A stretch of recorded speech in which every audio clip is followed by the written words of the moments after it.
Hello et bienvenue sur le podcast Entrepreneuse sans succès. Je suis Claire, entrepreneuse depuis près de 3 ans et je te partage ici chaque semaine des réflexions autour de l'entrepreneuriat, de l'organisation et des réseaux sociaux. Je n'ai pas pour ambition de t'aider à monter un business, non. Cependant, je sais que ce qui m'aide beaucoup au quotidien, c'est d'avoir ce genre de réflexion avec d'autres entrepreneurs. Alors si tu veux me rejoindre dans mon brainstorming, installe-toi, ça va commencer. Hello à tous, j'espère que vous allez bien. Bienvenue dans ce nouvel épisode dans lequel on va parler d'automatisation. Pourquoi j'ai choisi de parler de ce sujet cette semaine? Simplement parce que j'ai travaillé ces dernières semaines beaucoup sur ma nouvelle offre qui sortira en janvier. Disons que là j'ai déjà des premiers clients et que je commence à prospecter à la main, oui. Mais je souhaite faire un site très propre, très pro, avec exactement ce que je compte faire pour cadrer les choses, parce que ça va être très spécifique. Je ne veux plus avoir... C'était le problème de mes premières années de freelancing, j'avais des offres qui partaient dans tous les sens, et du coup je me retrouvais à faire énormément de choses différentes, ce qui n'est pas négatif, parce que je trouve que c'est une bonne façon de commencer aussi pour se découvrir et comprendre ce qu'on a envie de faire. Mais maintenant que j'ai compris, j'ai envie de cadrer les choses, j'ai envie de faire les choses bien. En gros, j'ai envie d'en faire moins, dans le sens où j'ai envie de vraiment me focus sur un seul sujet, mais pour le faire mieux. C'est-à-dire pour investir du temps, pour me former vraiment, pour devenir experte sur ce truc. Alors moi, je suis plutôt du genre à aimer toucher à tout, mais en choisissant les automations, le no-code, je sais que je me ferme pas à grand-chose. Je sais que c'est tellement grand et vaste ce monde qui est en train de s'ouvrir que je suis trop contente de me lancer là-dedans. Donc moi, en vrai, ça fait déjà 2 ans que j'en fais. Et en cadrant cette offre, je me suis rendu compte que j'avais quand même rencontré beaucoup de gens qui n'avaient pas forcément conscience de l'importance d'automatiser son business.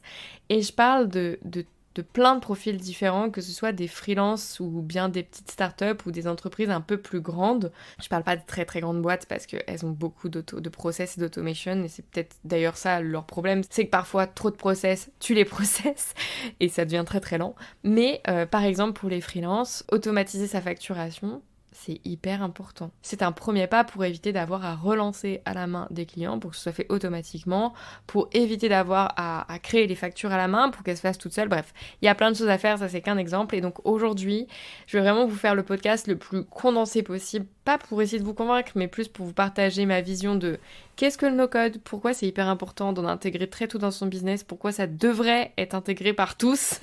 Ou en tout cas, pourquoi, en fait, au même titre que la communication, le marketing, la partie automation, tech devrait être vraiment prise au sérieux par tout type d'entreprise.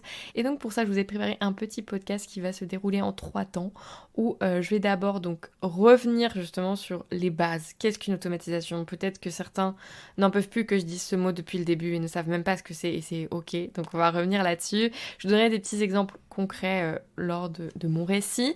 Puis, je vous parlerai de qu'est-ce qui est automatisable ou pas. Étant donné que j'avais réalisé ce travail pour justement réussir à créer mon offre, je me suis dit que c'était pas plus mal de vous la partager. Ensuite, on arrivera sur quels sont mes outils no-code préférés, dont aujourd'hui je ne peux pas me passer et sans lesquels mon business n'existerait pas. Et enfin, je vous parlerai de ma vision du no-code, parce que c'est quand même un podcast de réflexion. Ma vision, je ne m'attends pas à ce que tout le monde la partage, mais je vais vous parler de est-ce qu'aujourd'hui, il faut absolument être développeur pour être no-code maker? Est-ce que c'est accessible à tous ou pas? Et en fait, quel est l'avenir pour moi du no-code et quelle ampleur cela va prendre? J'ai une opinion sur le sujet, je pense, comme plein de personnes. Je ne sais pas si d'autres gens la partagent, mais en tout cas, je vais vous partager la mienne et j'espère que ça vous permettra d'aller faire vos propres recherches par la suite. Donc, on va commencer sans plus tarder. Donc je vais revenir tout d'abord un peu sur mon expérience avec le no-code. Donc moi je suis sortie d'école en 2017, je suis diplômée d'une école d'ingénieur, j'ai travaillé dans de nombreuses entreprises depuis parce que je bouge beaucoup, je ne tiens pas en place et aussi parce que j'arrivais pas tout simplement à trouver ma place et c'est ok, c'est pas grave. Et en fait, quelle que soit l'entreprise, l'équipe que j'ai rejoint, je trouvais qu'il y avait toujours le même schéma qui se répétait. C'est que à chaque fois qu'il y avait un problème que quelqu'un rencontrait, eh bien cette personne l'avait assez analysé pour savoir quelle était la solution qu'elle souhaitait implémenter. Cependant, elle ne savait pas le faire. Donc j'ai un petit exemple inspiré d'un exemple très récent dans ma vie entrepreneuriale. Nous sommes face à une personne qui est une community builder, c'est-à-dire qu'elle construit, elle anime, elle chouchoute une communauté. Et en fait, elle a besoin, par exemple, d'envoyer régulièrement des mails de suivi aux membres de la communauté. Elle sait que c'est automatisable et elle sait à quel moment les envoyer, elle sait quel mail envoyer, à quel moment. Pour elle, c'est quasiment du copier-coller, mais la seule chose qu'elle a mise en place pour le faire, c'est des rappels dans son agenda pour savoir quand envoyer quel mail. Et en fait, elle perd quand même pas mal de temps à aller à chaque fois chercher les données des différents membres de la communauté dans les différents outils, que ce soit l'outil d'envoi de newsletter, d'organisation de live, d'événements, la progression dans la formation, bref. Mais ces mêmes personnes manquent également très souvent de connaissances techniques pour réaliser cette automatisation.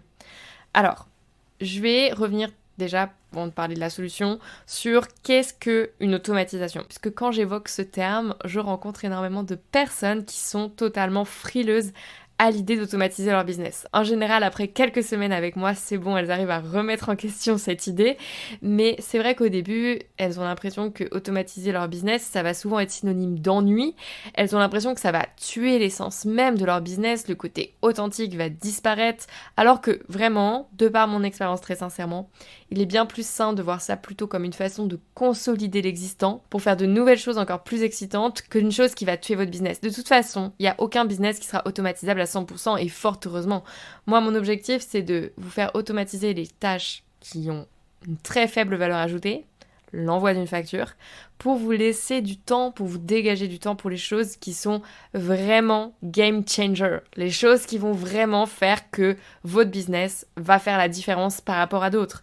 Exemple, la première année, il est totalement normal que vous passiez énormément de temps à échanger avec vos clients pour résoudre les problèmes qu'ils peuvent rencontrer, etc. Donc, en gros, vous faites beaucoup de support, c'est totalement normal. Eh bien, non seulement ça va vous permettre de repérer des bugs et les corriger, donc logiquement, vous allez avoir de moins en moins de messages dans la boîte mail de support, par exemple, mais en fait, ce qui va se passer, c'est que, il va y avoir de moins en moins de mails, mais vous allez aussi repérer les demandes qui reviennent le plus souvent. Ça va vous permettre de créer des modèles de mails pour éviter d'avoir à réinventer la roue à chaque fois. Eh bien, le fait de créer une base de données d'email template, donc des modèles d'email, dans le cas par exemple où un client nous contacte car il a oublié son mot de passe, ça arrive tout le temps, eh bien en fait ça c'est déjà une première étape dans l'automatisation de son business. Et je ne pense pas que ça vous fasse vraiment kiffer au quotidien de rédiger des mails pour rappeler aux gens comment aller réinitialiser leur mot de passe. Donc non, automatiser ce n'est pas synonyme d'ennui, ça ne va pas tuer votre business, ça va vous rendre la vie plus facile. Voilà, et si vous n'en êtes pas encore convaincu, ce n'est pas grave, il nous reste encore une bonne demi-heure de podcast. Donc je suis aussi allée chercher la définition d'automatisation dans le dictionnaire Larousse. Donc une automatisation est ce qu'on appelle une exécution totale ou partielle de tâches techniques par des machines fonctionnant sans intervention humaine. Donc par exemple, si on reprend l'exemple précédent de notre community builder, qui a besoin d'envoyer des mails de relance par exemple, eh bien elle pourrait commencer par lister les mails qu'elle envoie régulièrement, qui lui sont chronophages et pour lesquels elle apporte très peu de valeur ajoutée. Si elle change juste le prénom typiquement, eh bien il existe des outils pour personnaliser automatiquement des mails. C'est-à-dire que vous écrivez votre mail, mais peut-être que vous le savez déjà, mais vous écrivez votre mail et en fait vous mettez hello prénom et en fait prénom est une variable qui va chercher le prénom de la personne à laquelle on envoie le mail. Ça c'est quelque chose de très simple à faire. Ensuite, déterminer pour chaque mail quel est le trigger. Alors, qu'est-ce qu'un trigger ? C'est hyper important pour toute automatisation. C'est l'élément déclencheur, c'est ce qui va allumer l'automatisation. Il faut imaginer que elle dort, et bam, elle repère un trigger, c'est-à-dire qu'elle repère un élément déclencheur qui va l'allumer et faire qu'elle va tourner. Donc, par exemple, elle veut envoyer ses mails de relance 30 jours après la dernière connexion de la personne, si elle a oublié de se connecter, si elle n'a plus le temps, etc., pour prendre des nouvelles. Eh bien, on repère le nombre de jours depuis lequel la personne ne s'est pas connectée. Si c'est supérieur à 30 jours, alors on lui envoie un petit mail « Hello, tu t'es perdu, qu'est-ce qui se passe, est-ce que tout va bien ?» Et on lui demande si elle a besoin de quelque chose. Ou alors, par exemple, si la personne vient de participer à un événement. Et donc là, le trigger, c'est a été inscrite et l'événement est terminé. Et donc, hop, on lui envoie, par exemple, une enquête, un questionnaire pour avoir un retour sur l'événement.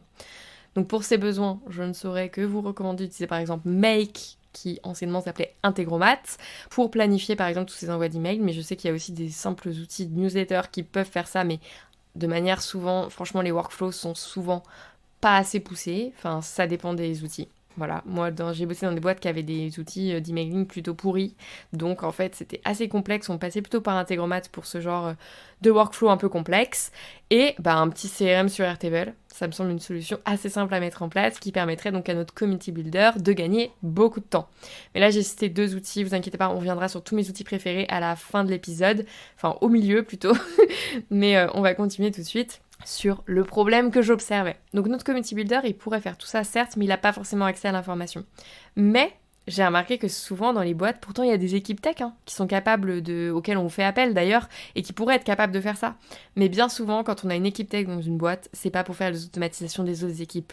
D'où l'importance pour moi de chaque équipe de prendre en main un minimum ces outils-là. Pour moi, c'est vraiment, ça devrait faire partie des compétences de base de n'importe quel team, parce que toutes les teams ont besoin de faire des petites automatisations du quotidien.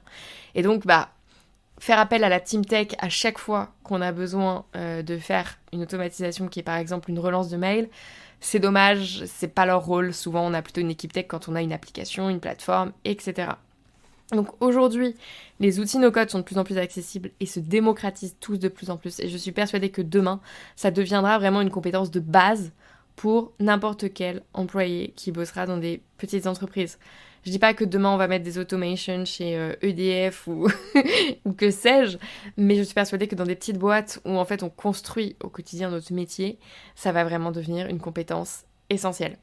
Mais concrètement, qu'est-ce qui est automatisable par le no-code, c'est quoi le no-code, etc. Alors, moi j'étais développeuse avant, donc je connais pas mal le code et c'est ce qui m'a donné le goût du no-code. Alors déjà, je casse un premier stéréotype. Tous les développeurs ne détestent pas le no-code. Non, j'en suis la preuve vivante. Au contraire, moi quand j'ai découvert le no-code, j'étais en mode waouh, mais c'est des outils qui me permettent de passer du temps justement sur ce qui me fait le plus kiffer, la réflexion, la logique, et de gagner un temps énorme de développement. Puisqu'en fait, moi, j'aimais pas particulièrement le fait de passer des heures à écrire des lignes de code. Moi, ce que j'aimais, c'était comprendre le problème, trouver une solution, et avant, entre le moment où j'avais trouvé la solution et le moment où je pouvais la tester, il y avait toute la phase d'écriture qui était quand même assez longue, assez rébarbative, parce que, en fait, même si on va sur Stack Overflow et qu'on copie-colle des bouts de code, parce que non, on va casser le mythe, les développeurs ne réinventent pas la roue à chaque fois, et fort heureusement, puisque dans bien des cas, il y a d'autres personnes qui ont rencontré le même problème avant, et c'est l'avantage des communautés de développement d'ailleurs, c'est qu'il y a énormément de connaissances disponibles en ligne gratuitement, et c'est pareil pour le no-code. Il y a plein de contenus gratuits, et ça c'est un kiff total, puisqu'on peut se former en autonomie si on a des bonnes bases. Et ça, j'y reviendrai dans ma vision du no-code. Donc qu'est-ce qui est automatisable aujourd'hui et dans quel cas utiliser des outils no-code? J'ai essayé de lister donc 5 cas dans lesquels pour moi les automatisations, plus globalement le no-code, sont essentielles. Donc tout d'abord pour moi, il y a tout ce qui est analyse de son business. Donc aujourd'hui, les outils no-code permettent d'automatiser de la récupération de données sur votre produit, des statistiques d'usage, de la collecte de retours clients, et ça va vous permettre d'appuyer de vraies décisions stratégiques sur des données concrètes et non juste des intuitions, et c'est hyper important. Donc pour ma part, par exemple, l'année dernière, j'ai vendu des e-books pour préparer Parcoursup, donc il fallait le consulter et puis surtout passer à l'action puisqu'il s'agissait de créer son dossier, donc rédiger des contenus, rédiger des lettres de motivation, des CV, etc. Et bien à J plus 30 jours de l'achat, je collectais des avis clients. À la fois pour moi, pour progresser, pour me rendre compte de qu'est-ce qui manque. Par exemple, là, il va y avoir la réédition de 2023, et bien je l'ai améliorée grâce à leur retour. Et puis également pour avoir des avis à mettre sur ma landing page. J'ai des avis clients maintenant qui sont vrais, que j'ai récoltés suite à l'achat l'année passée pour mon produit que je vais revendre cette année. D'ailleurs, ça sort dans quelques semaines. Donc ça, ce n'est qu'un exemple, mais si vous avez, une plateforme, une application, vous avez certainement des logs, donc c'est des données concernant votre application ou votre plateforme, et vous pouvez récupérer des statistiques d'usage. En moyenne, par exemple, une personne, combien de fois par semaine se connecte-t-elle? Combien d'heures par semaine passe-t-elle sur l'application? Aujourd'hui, je trouve qu'il y a encore beaucoup trop d'entreprises qui prennent des décisions basées sur rien, sur une intuition, ça ne marche pas. L'importance d'être data-driven. En fait, se dire data-driven, c'est bien. Avoir des données pour le faire, c'est encore mieux. Et c'est là que le no-code va vous permettre d'avoir une vraie analyse. Deuxième besoin auquel répond le no-code, c'est tout simplement le développement web, mais aussi le développement mobile. Que ce soit un site web, une landing page, une application web ou même une application mobile, incluant même par exemple les aspects e-commerce, SEO, etc. Aujourd'hui, les outils no-code sont de plus en plus puissants et permettent d'aller toujours de plus en plus loin. Et aujourd'hui, vous pouvez quasiment tout faire avec du no-code. Je vais vous donner un exemple, parce que c'est un exemple qui est très connu dans le milieu du no-code. Je ne sais pas si vous connaissez le site Comet, qui est donc un site de mise en relation d'entreprises et de freelance en dev, justement, c'est ça qui est drôle, c'est que c'était des devs alors que c'était une plateforme no-code.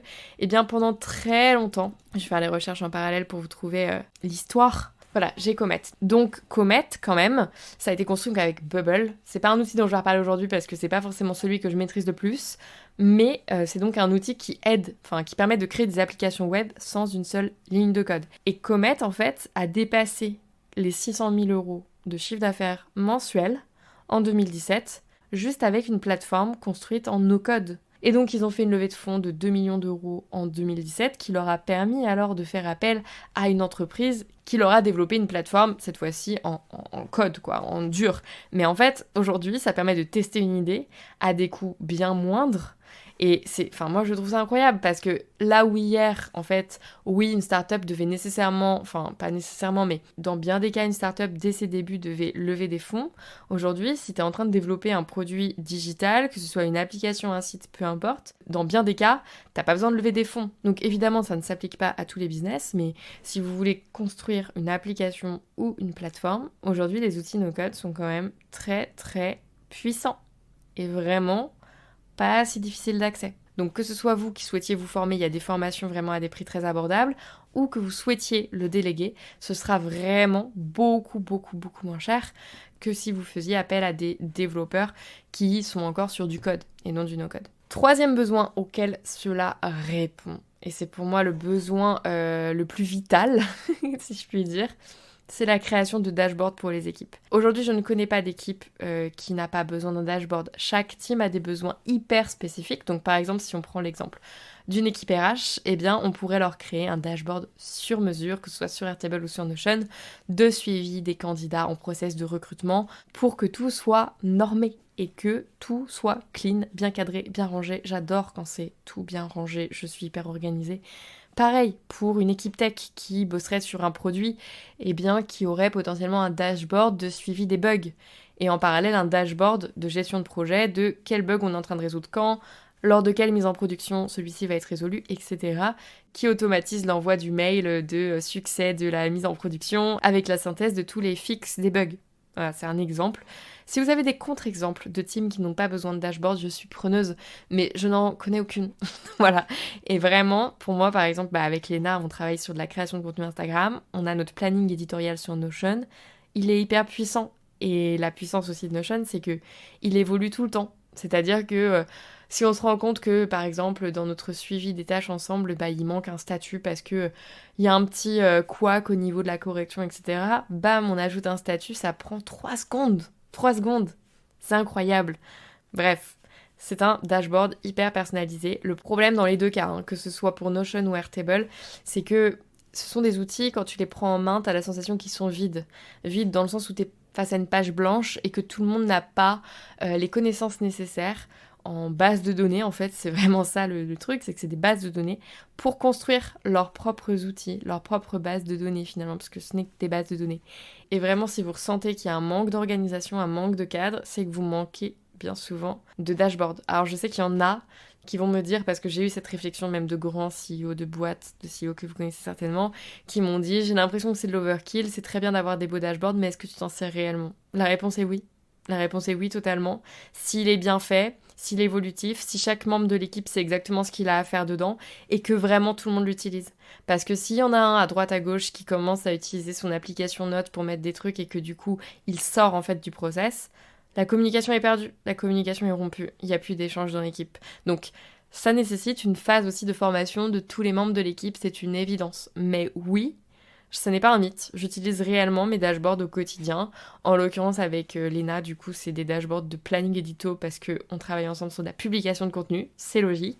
Mais oui, ce n'est pas un mythe, on utilise des dashboards. Quatrième besoin auquel pour moi le no-code répond, c'est tout ce qui va être alerting, reporting, l'envoi de notifications sur Slack par exemple. Donc c'est inspiré pour moi de ce que j'appelais quand j'étais encore développeuse des météos applicatives que l'on réalisait sur des applications. Donc il faut savoir que quand on gère une application au quotidien, en fait elle peut rencontrer des difficultés de production. Par exemple une surcharge ponctuelle de demandes. Par exemple si vous gérez une application bancaire, tous les mois, à peu près à la même date, il y a vraiment beaucoup de demandes. Pourquoi ? Parce que c'est les entreprises qui payent leurs employés. Et donc en fait, cette charge qui augmente d'un coup peut entraîner des problèmes en production. Et donc ce qu'on fait sur les applications vraiment de code, là je vous parle vraiment de domaine bancaire, de grosses boîtes, genre la Société Générale, BNP, ils font tout ça. C'est qu'en fait, il y a ce qu'on appelle les météos applicatifs. Donc c'est en général, moi de mon souvenir, c'était 3 fois par jour, matin, midi et soir, 8h, 14h, 18h, où en fait on fait des tests sur la plateforme, on lance des tests pour vérifier que tout est ok et que tout roule, et on envoie un mail pour dire voilà, qu'est-ce qui marche pas, et en fait chacun est responsable de regarder l'email et de voir qu'il y a bien le grand soleil, et que en fait tout roule pour l'application. Si c'est pas le cas, et que tu fais partie de la team où ça ne roule pas, eh bien tu dois être sur le pont en train de résoudre le problème en prod. Si tu es dans une autre équipe, mais que ton application dépend de l'autre, eh bien tu es très content d'avoir l'information puisque peut-être que ça explique des bugs que tu rencontres toi. Bref, ce système de météo applicatif, il a fait ses preuves, il est utilisé partout, il est hyper important. Eh bien le no-code peut créer des systèmes d'alerte, par exemple sur Slack, ou bien d'envoi d'email ou d'envoi de SMS, pour dire attention, il se passe un truc. Donc par exemple, imaginons que vous ayez une application no-code, justement une plateforme no-code, vous avez, je sais pas, 300 utilisateurs par mois, et bien vous pouvez vous dire que si pendant 4 heures de suite, il n'y a personne qui se connecte sur votre plateforme, enfin je me rends pas compte 4 heures si c'est beaucoup, mais bon, imaginons pendant 24 heures, il n'y a personne qui se connecte sur votre plateforme, et bien vous pouvez dire à l'application d'envoyer un petit message sur Slack, attention, cela fait 24 heures que personne n'a réussi à se connecter, est-ce normal, est-ce que c'est parce que c'est le week-end, et tu mets la petite procédure de test de connexion à réaliser pour t'assurer que tout va bien. C'est un exemple, mais c'est une façon de s'assurer en permanence que tout fonctionne. Bon, en général, 24 heures, en vrai, ça n'a pas trop de sens, puisque tu auras certainement reçu des mails de support. Mais bref, vous avez compris, très utile pour le reporting, les alertes, etc. Le reporting, j'ai pas dit, mais par exemple, si vous avez des dashboards de suivi des KPI mensuels ou hebdomadaires, ce sont des dashboards qui peuvent se compléter automatiquement avec des données, justement les données d'analyse. Donc, hyper important. Et enfin, la dernière partie pour moi, c'est ce que je n'ai pas réussi à ranger dans une catégorie que j'appelle les petites automatisations du quotidien. C'est tout ce qui est de la gestion, et en fait, que ce soit l'ajout d'un prospect dans un CRM parce qu'il a pris un rendez-vous sur Calendly, la relance de paiement d'une facture qui est à échéance et qui n'a pas été payée. En fait, tout ça, ça n'a aucune valeur ajoutée pour personne de le faire à la main, et ça va vraiment faire gagner du temps à tout le monde. Donc, les petites automatisations du quotidien, pour moi, quel que soit le poste que vous en avez certainement à faire, vous avez certainement plein de choses à automatiser, mais j'ai pas réussi à mettre de vraies catégories dessus, donc j'ai appelé ça les petites automatisations du quotidien. Donc j'espère qu'avec ça déjà, vous avez pu comprendre un peu plus à quels besoins le no-code et l'automatisation répondent. Et maintenant, je vais vous présenter 4 outils, je me suis limitée à 4 outils dont je ne peux pas me passer. Clairement pas, parce que ce sont mes outils faves de toute la vie. Ce sont ceux avec lesquels je travaille au quotidien. Donc le premier outil, je vous en ai déjà parlé, c'est Notion, of course, surtout depuis qu'ils ont ouvert l'API. Donc l'API, on en reparlera si vous voulez, mais c'est ce qui permet à Notion de communiquer avec d'autres outils. Et donc typiquement, aujourd'hui, moi dans Notion, j'ai un suivi de toutes mes ventes, j'ai un suivi de ma trésorerie sur Conto, j'ai un suivi de mon planning éditorial, j'ai un suivi de tous mes clients, bref, j'ai tout sur Notion, j'ai ma vie sur Notion. On m'enlève Notion que je pense que je ne peux plus travailler. Bon, j'abuse un peu parce que, en vrai, je trouverais autre chose. Mais tellement puissant. Vraiment, quand j'ai découvert Notion, je vais pas mentir, je me suis demandé comment j'avais fait jusque-là sans Notion. Et pour l'anecdote, quand j'étais en entreprise, je n'avais pas Notion et j'avais déjà ce réflexe de, par exemple, il n'y avait pas d'informations qui étaient tracées. Les gens venaient là, bossaient 2-3 ans parce qu'ils étaient consultants, ils partaient avec toutes leurs connaissances. Bref, j'étais fatiguée de tout ça et donc j'avais créé à l'époque des OneNote, puisque beaucoup d'entreprises, grosses entreprises, étaient plutôt sur la suite Microsoft. Oui, c'est ça.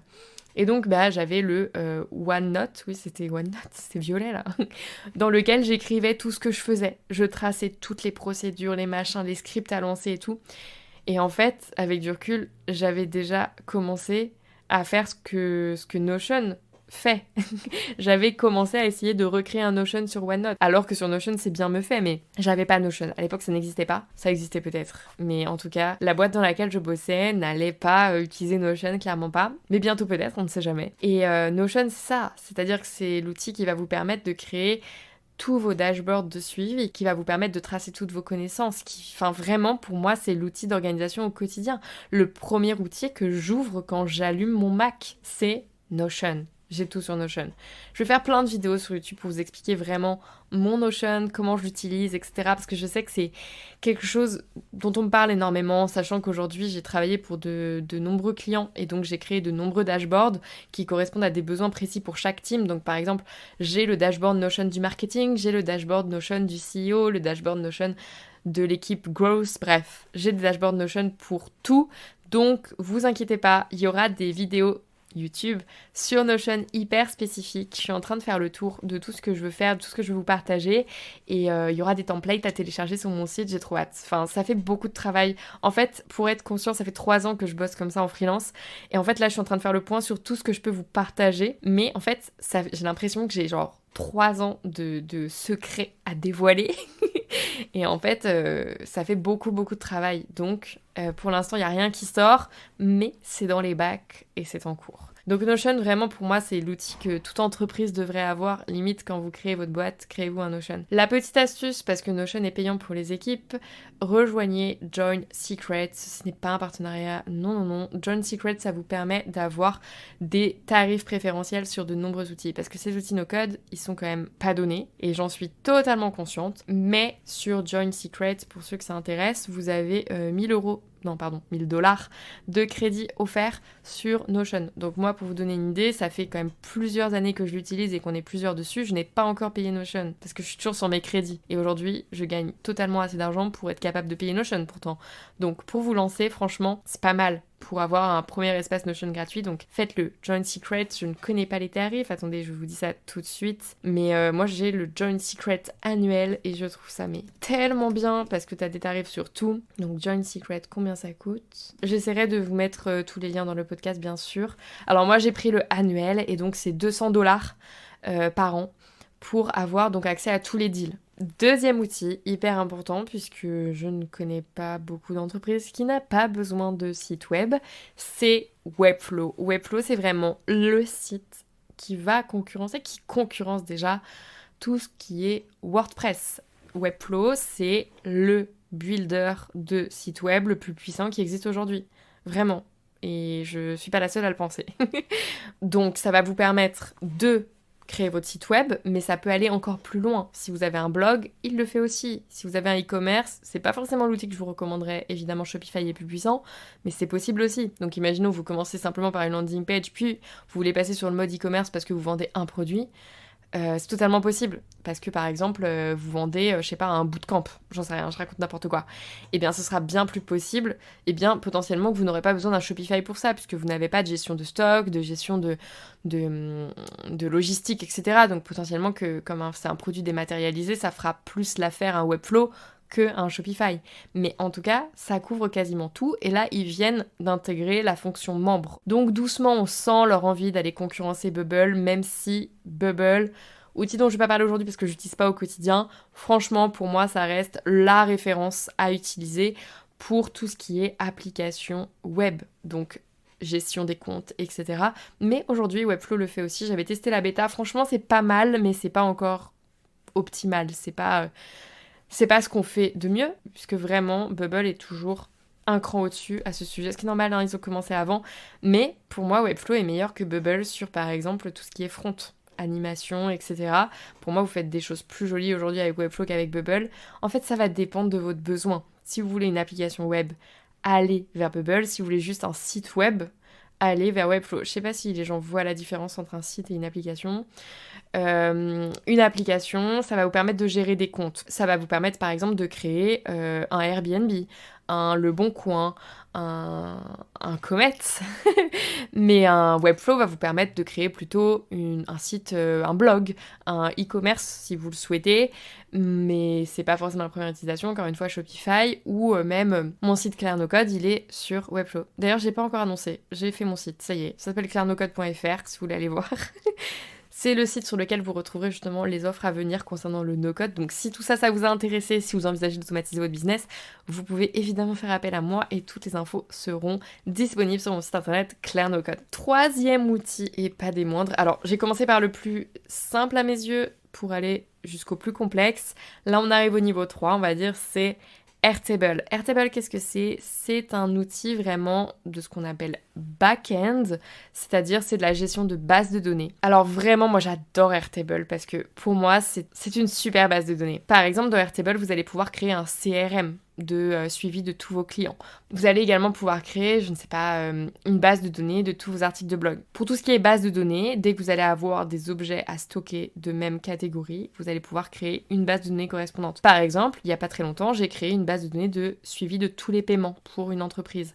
Et bien, dessus passaient tous les paiements et on stockait même la facture et on n'avait plus qu'une vue à partager avec le comptable qui listait justement tous les paiements, la date, l'adresse, bref, toutes les informations de paiement nécessaires et tu avais le fichier de facture qui était généré automatiquement par ce fameux quatrième outil qui est pour moi la plus grosse révolution, peut-être le plus poussé, le meilleur d'entre tous et j'ai nommé Make. Pour les intimes, l'ancien nom s'appelait Integromat.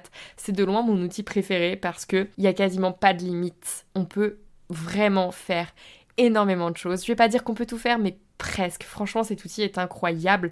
Je suis in love de Make. Cet outil m'a changé ma vie.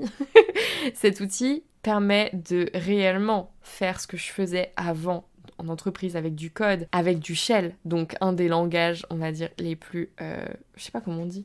C'était un des langages les plus basiques en termes de back-end sur du no-code. Et puis il est tellement beau et mignon à prendre en main.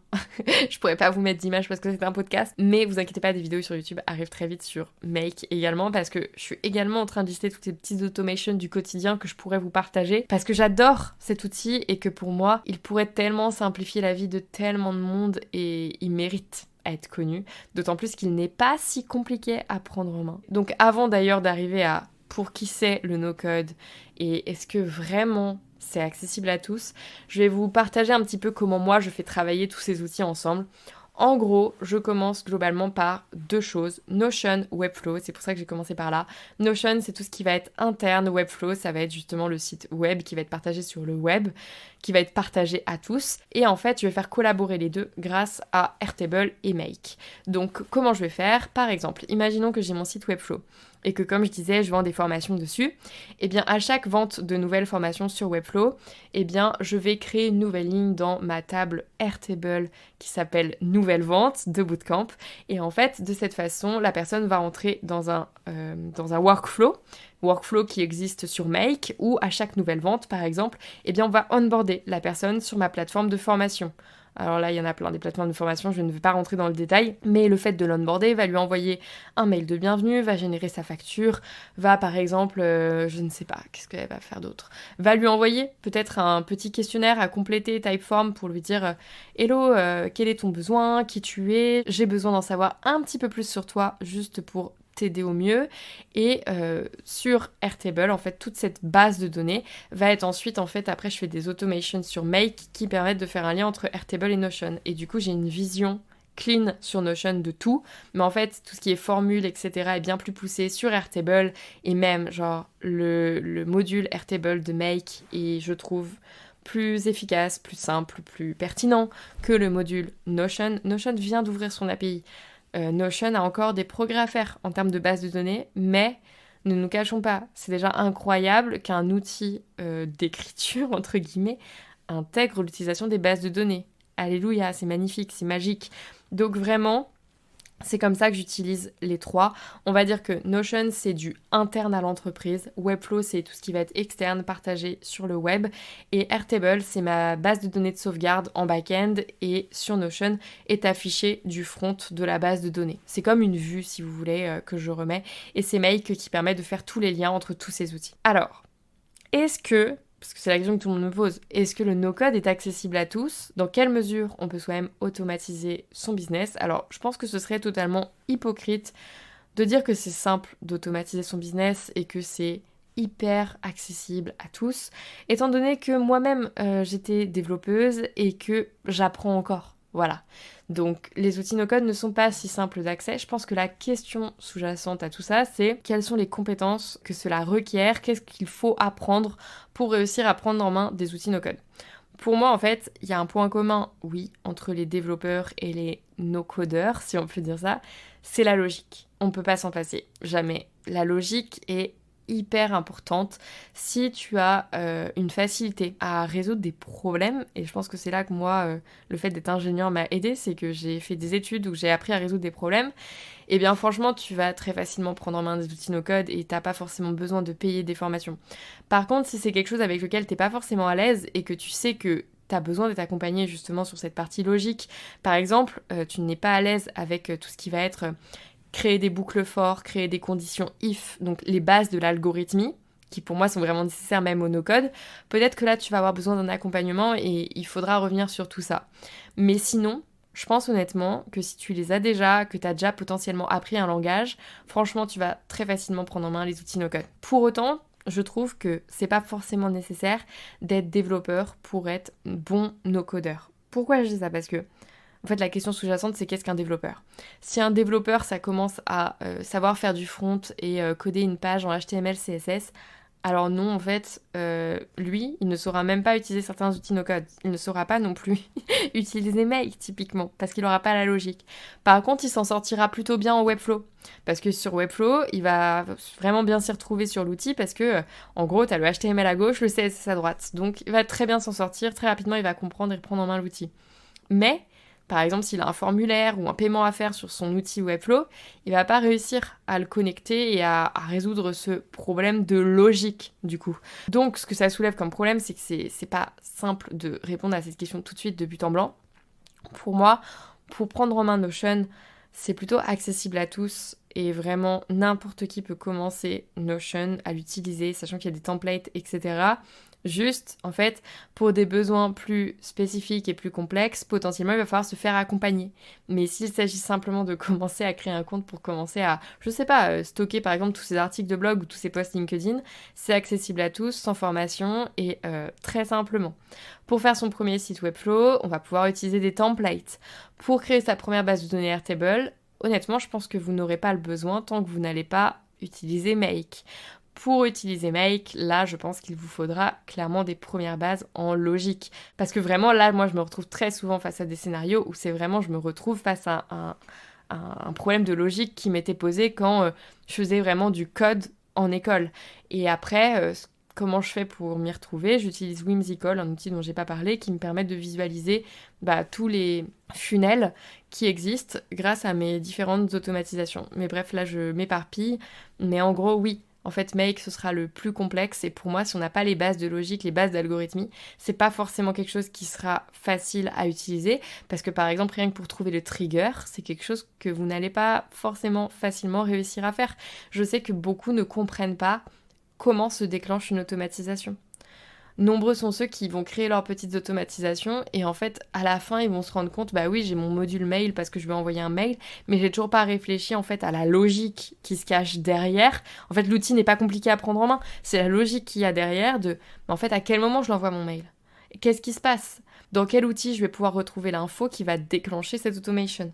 Mais ça, c'est des choses qui s'apprennent et je pense que si vraiment n'importe qui peut s'y mettre, ça va peut-être prendre un petit peu de temps, pour certains plus que d'autres, mais bien sûr, oui, c'est faisable. Donc voilà, je pense que ce podcast était très long parce que c'est un sujet qui m'intéresse beaucoup et je trouvais que c'était important de bien balayer un peu tout ce qui est possible d'automatiser dans ce premier épisode sur est-ce que c'est vraiment important d'automatiser son business grâce au no-code. Et donc j'espère vous avoir convaincu que oui et au moins vous avoir ouvert l'esprit sur ces nouveaux outils qui arrivent. Non, ils sont arrivés, hein, ça fait 2 ans qu'ils sont là. Et potentiellement vos concurrents les utilisent déjà. Ouloulou, attention. Mais donc oui, je pense que vraiment si ça vous intéresse, ça peut vraiment vous aider dans votre business. Voilà. Donc je vais vous laisser pour aujourd'hui. La semaine prochaine, on va revenir, je crois... Attendez, je regarde le planning. Le planning que j'ai sur Notion, bien sûr. On revient avec un épisode un peu plus réflexion. On va parler de ce que j'appelle l'instinct de survie dans l'entrepreneuriat. Parce que, vous verrez. Je vais pas trop vous teaser, mais ça vient d'une discussion assez profonde que j'avais eue avec une de mes clientes sur est-ce que vraiment tous les entrepreneurs ont besoin à un moment de tomber assez bas pour ressentir cet instinct de survie, pour prendre les bonnes décisions. Bref, on en parlera la semaine prochaine. En attendant, je vous souhaite à tous une très belle journée et je vous retrouve dès la semaine prochaine dans un nouvel épisode. Ciao!